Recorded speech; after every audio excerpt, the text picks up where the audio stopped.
ఇప్పుడు ఈ high రైజ్లలో amenities అనేసి అంటే పబ్లిసిటీ కూడా బాగా చేసుకుంటున్నారు కదా.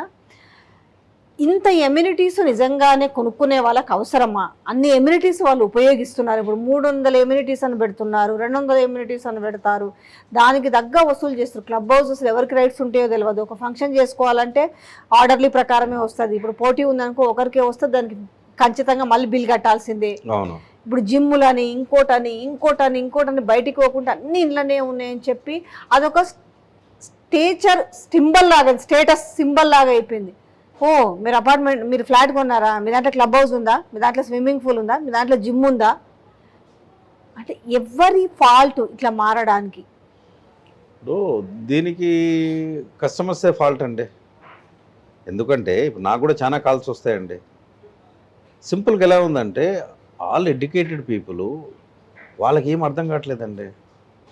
వాళ్ళు ప్రాపర్టీ షోకి వెళ్తారు, 300 అమ్యూనిటీస్ ఉండగానే బిల్డర్ XYZ అనగానే ఆడ కొనేస్తున్నారు తప్ప అసలు నిజంగా నాకు అది యూజ్ అవుతుందా, ఇప్పుడు నేను పెట్టే పెట్టుబడి ఎంత పెడుతున్నాను, ఓకే దానికి ఉన్నటువంటి అమ్యూనిటీస్ ఎన్ని వాడుకోగలను, ఇది బర్డెన్సమ్ అవుతుందా లేదా అనేటువంటిది కామన్ మ్యాన్ కొనే వాళ్ళు కూడా ఆలోచించట్లేదు. మీరు అన్నట్టు స్టేటస్ సింబల్ అయింది, కానీ స్టేటస్ సింబల్ కూడా ఏమవుతుందంటే దీనికి ఒక పాయింట్ చెప్తాను మీకు.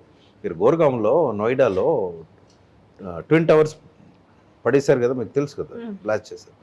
అదే సూపర్ హై రైజ్ బిల్డింగ్స్ కట్టేసి అది అన్ఆథరైజ్డ్గా కన్స్ట్రక్షన్లో కూడా అక్కడ చేసి అక్కడ ఏమైందంటే చుట్టూ జనాలకు అది చాలా ఇబ్బందికరమైన పరిస్థితి వచ్చినప్పుడు వాళ్ళు కోర్టుకు వెళ్తే హైకోర్టు ఆర్డర్ ద్వారా కూలగొట్టారు. రేపు కూడా హై రైజ్లో ఇబ్బందులు వస్తే పబ్లిక్ ఇంట్రెస్ట్ లిటిగేషన్ పిటిషన్ కనుక వేస్తే బిల్డర్స్ కూడా దానికి ఆన్సరబుల్ ఉండాల్సి ఉంటుంది.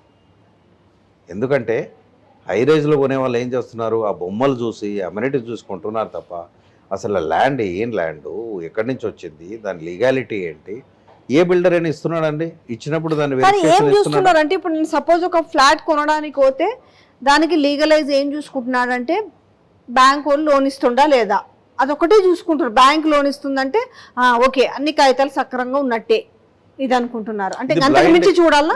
అంతకుమించి చూడండి, ఇట్స్ బ్లైండ్ కాన్సెప్ట్ అండి. కానీ అవన్నీ చూపించారు కదా వాళ్ళు, డెఫినెట్గా చూపిస్తారు, మీరు అడగాలి, యూ హ్యావ్ ఎవ్రీ రైట్. ఇప్పుడు నేను అంటే వీళ్ళేమనుకుంటారంటే ఆ పక్కలో ఏం తెలవందే కొన్నారా, ఆ ఎనుకోలు ఏం కొన్నది, మనం ఒక్కరమే అతిథులమా అనుకుంటున్నారు పాపం. మీరు అలాంటప్పుడు మీరు డబ్బు పోగొట్టుకోండి, దానికి మనం చేయగలిగింది ఏం లేదండి. ఇప్పుడు యూట్యూబ్ ఛానల్ చెప్తున్నాయి, మాలాంటి వాళ్ళని చెప్తున్నాము, తర్వాత ఎన్నో కేసులు అవుతున్నాయి. XYZ బిల్డర్ 2000 కోట్లు కూడా ముంచేశాడు, అలా కొన్న వాళ్ళంతా సాఫ్ట్వేరు NRIs.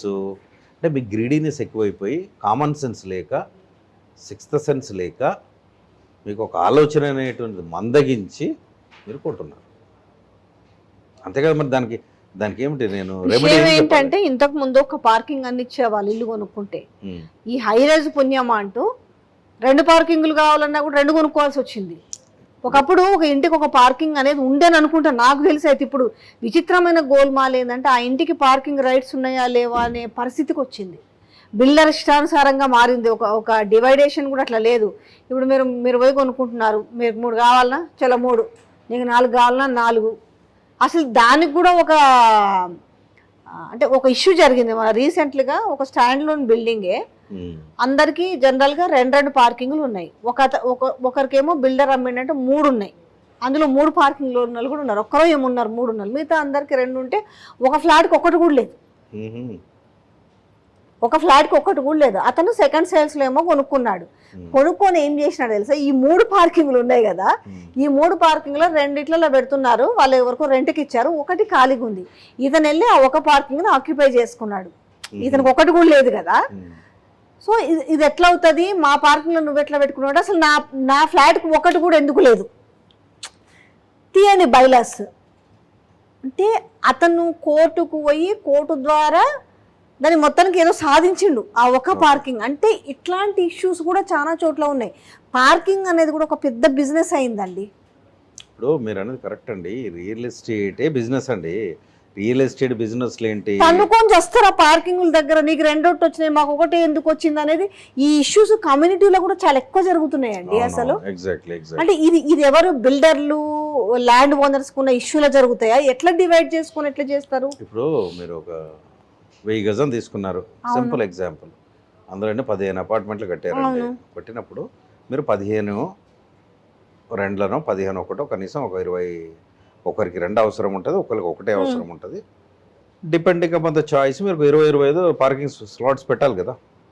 అవును. మరి అది పార్కింగ్ పెట్టాడా, ఎక్కడ అలాట్ చేస్తున్నారు? పార్కింగ్ కూడా జనరల్ వాళ్ళు ఏంది డాక్యుమెంట్లో మెన్షన్ చేస్తారు.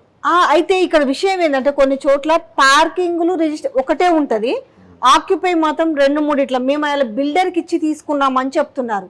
అసలు లేనోనికి అసలు ఉండదు, ఉన్నోడికి 3 అంటారు, కానీ వానికి లీగల్ డాక్యుమెంట్లు ఉండేది ఒకటే ఉంటుంది.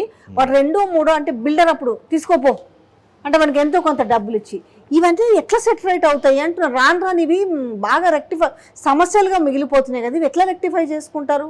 ఇది రెక్టిఫై ఎట్లా చేసుకుంటారంటే కన్జ్యూమర్ అవేర్నెస్ ఇంపార్టెంట్ అండి. ఇప్పుడు మీరు బిల్డింగ్ కడుతున్నారండి, ఇప్పుడు నేను కన్సల్టింగ్ సర్వీసెస్లో ఎందుకున్నాను? I have my own consulting firm, వికీరియల్ అని ఉంది, మీకు తెలుసు.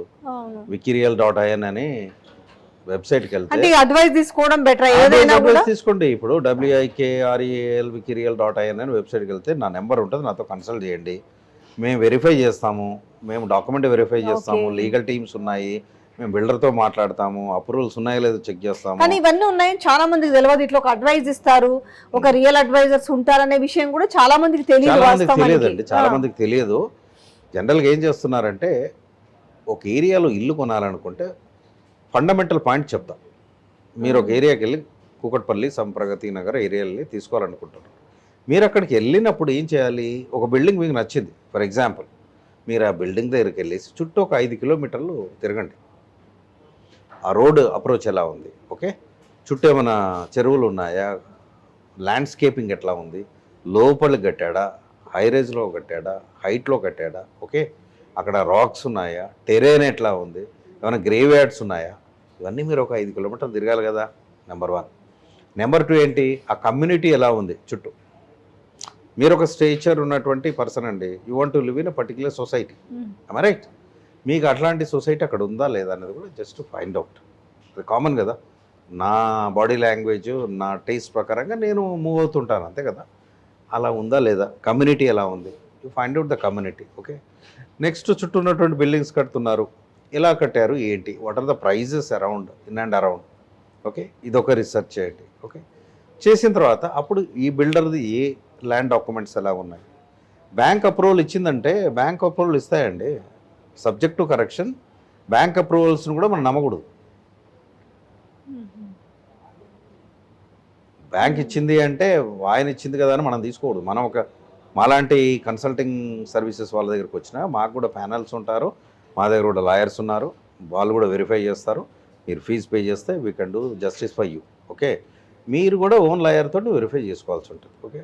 తర్వాత అప్రూవల్ వచ్చింది, ఎప్పుడు వచ్చింది, ఓకే. అప్రూవల్ వచ్చిన తర్వాత స్టిపులేటెడ్ టైంలో కట్టాలి, ఓకే. మీరు వచ్చింది 3 months or 6 months down the లైన్లో కన్స్ట్రక్షన్ చేయాలన్నా లేదా, ఆయన 3 ఏళ్ళ వరకు చేయడు, అప్రూవల్ ఆ డేట్ ఉంటుంది. అంటే దానికి రీజన్ ఏంటి, నేను ఏమీ చూడకుండానే మీకు ఇస్తున్నాను ఆ పాయింట్స్ అన్నీ. అంటే ఆయన దగ్గర ఫైనాన్షియల్ స్టెబిలిటీ కరెక్ట్ లేదు, ఆయనకు ట్రాక్ కరెక్ట్గా లేదు, అందుకే కదా ఈజ్ డిలైడ్. లేదంటే ఎక్కడో కట్టాడు మళ్ళీ అమ్మలేకపోతున్నాడు, ఈ don't have finance, that's the reason is not constructing. I'm right? ఇవన్నీ చూసుకున్న తర్వాత అప్పుడు ఆయన ఏ బ్రిక్స్ వాడాడు, ఏ టైల్స్ వాడాడు, ఏమి అక్కడ ఎస్టీపీ పెట్టాడా, పిట్స్ తవ్వాడా, బోర్ ఉందా అంటే బోర్ ఉందండి, వాటర్ ఫుల్ ఉందండి, అదే చెప్తారు, వాటర్ ఫుల్ ఉందండి, నీళ్ళు వస్తున్నాయి, షో మీ, నువ్వు ఎంతవరకు బోర్ వేసావు, బోర్ వేసినప్పుడు ఇస్తాడు కదా, ఇన్ని ఫీట్లు పోయినాయి, he will give a report, no show me that report.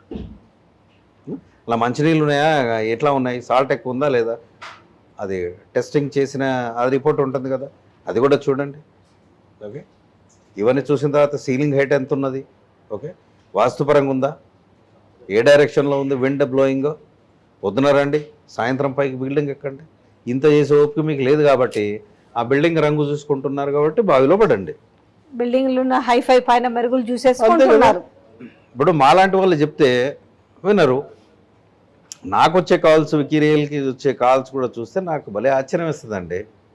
మంచి మంచి చదువుకున్నటువంటి వాళ్ళు, ఒక చిన్న మొన్న ఫోన్ చేశాడు అతను, ఎక్కడ కొల్లూరు దగ్గర ఒక 6 ఎకరాల్లో కొన్ని 1000 ఆర్ సమ్ ప్లస్ అపార్ట్మెంట్స్ కడుతున్నాడు. ఇంకేం అప్రూవల్స్ టైం రాలేదు. ఆయన 60 లక్షలకి 2000 స్క్వేర్ ఫీట్ అపార్ట్మెంట్ ఇస్తాడంట. యూడిఎస్ 150 గజం రిజిస్ట్రేషన్ చేస్తానంటున్నాడు. మంచి సేఫ్, మాకేదో రిజిస్టర్ డాక్యుమెంట్ ఉంటుంది కదా సార్, మీ అడ్వైజ్ చెప్పండి అంటే యూ పే మై ఫీ అని చెప్పాను. నా ఫీ పే చేశాడు. చెప్పాను this is the big humbug. మీరు ఒక డాక్టర్ దగ్గరికి వెళ్ళి నాకు ఇక్కడ పెయిన్ వస్తుందండి, నాకు నిద్ర పట్టలేదండి అని, these are all the symptoms. Okay, we will convey to the doctor. అప్పుడు అది చెప్తూ ఉంటే డాక్టర్కు తెలిసిపోద్ది what is your problem, then you will prescribe your medicine. I'm right. అలాగే నేను చెప్తున్నా, అది హంబక్, తన జోలికి పోకు బాబు అని చెప్పాను. హైదరాబాద్లో అనార్గనైజ్డ్ వే ఆఫ్ ఫంక్షనింగ్ నాకు తెలిసి మోర్ దెన్ 50% ఉన్నాయండి. అంటే దీనికి ఎలా ఉంటుందంటే there is no controlling body కదండి.